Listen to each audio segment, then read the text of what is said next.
Les sports de combat, c'est pas fait pour les femmes. Voilà.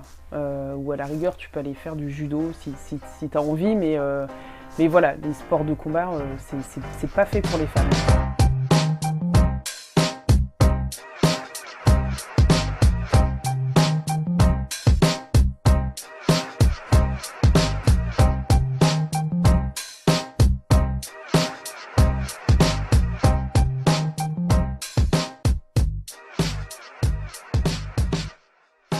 Très souvent, quand je vois les jeunes femmes arriver dans mes cours, elles arrivent un petit peu timides, les épaules rentrées, etc.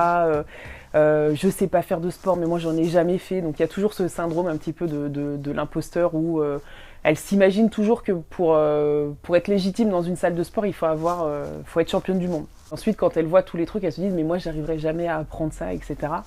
Et quand elles terminent à la fin de l'année, je vois des nanas repartir limite en me disant je vais déclencher une bagarre dans le métro pour voir si j'arrive à m'en sortir et à mettre en place tout ce que tu m'as appris. Mon bras arrière et ma jambe arrière, je veux qu'ils soient derrière pour avoir le plus d'amplitude possible, le plus de rampes de lancement, comme ça si j'ai à m'en servir, pour que ça fasse mal. Okay. Donc en boxe, quand on boxe, on veut être sur l'avant des pieds, un peu comme si tu étais sur des chaussures à ressort. Okay. Tu vas monter les mains parce qu'il va falloir que tu te protèges. Il va falloir que tu protèges ton menton, il va falloir que tu protèges ta tempe, parce que c'est les deux zones de chaos. Mais il va falloir aussi que tu protèges ton nez et tes arcades, histoire de ne pas ressembler à un gremlins. Quand moi je rentre dans une salle de sport de combat, c'est un peu un engagement politique de ma part. C'est parce que j'ai envie de montrer au monde entier qu'il n'y a pas que les hommes qui sont capables de faire des prouesses physiques et techniques. Les femmes en sont tout autant capables, et c'est même un petit peu pour moi une façon de narguer justement ce côté misogyne et patriarcal, et de dire calmez-vous, je suis une femme et je suis capable d'en faire tout autant que vous, voire plus. Saisis ma tête et envoie, genou. Saisis avec les deux mains, encore. Allez, encore. Tu peux changer de genou si tu veux. Oui, pardon, c'est pas grave. Allez, encore.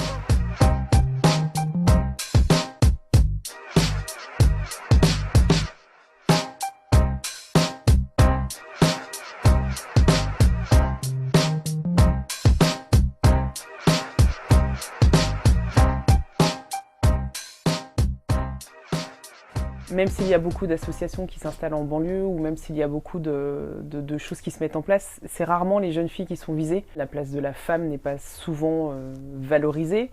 Donc ça a été un premier élément déclencheur, le fait qu'on me répète en permanence que je ne puisse pas faire certaines choses parce que j'étais une fille.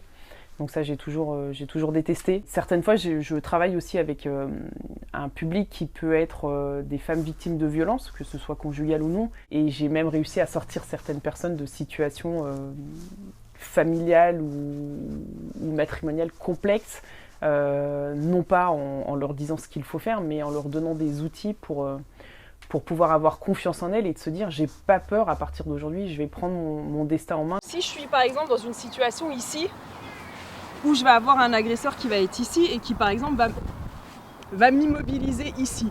On a tout de suite tendance à se dire, il va falloir que je le repousse, mais si j'y arrive pas, je vais être bloquée. Ce que je vais chercher à faire, ça va être le coller à moi, de manière à ce qu'il ne puisse pas agir. Une fois que j'ai réduit l'espace, je vais avoir plusieurs situations. L'étranglement que je vous ai montré, je peux en avoir un autre ici également.